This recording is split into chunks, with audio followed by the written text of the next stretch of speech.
Assessore, parliamo di sicurezza in zona Arcella a Padova. Ieri sera lei è stato aggredito da un uomo verosimilmente straniero, un suo commento. Ma sì, era un balordo che girava probabilmente ubriaco e ha aggredito, ho visto più persone.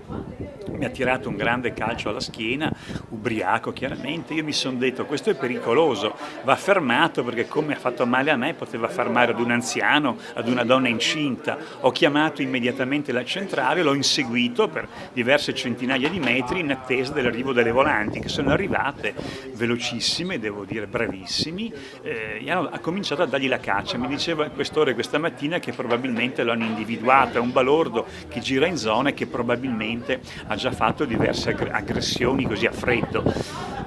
Sì, cosa vuol dire? Arcella è evidente, accanto a centinaia di immigrati assolutamente integrati, presenta delle zone di enorme criticità. Vi sono dei bar mal frequentati, vi sono dei locali mal frequentati e purtroppo, io credo che nei prossimi anni, negli anni a venire, il problema di una riqualificazione e rigenerazione a partire dalla sicurezza di Arcella dovrà essere problema prioritario, ma non deve essere un problema annunciato sotto campagna elettorale, non ci crederebbe nessuno. Deve diventare per chiunque un'assoluta priorità. Arcella deve tornare ad essere quel meraviglioso quartiere, quella città verde che è sempre stata negli anni.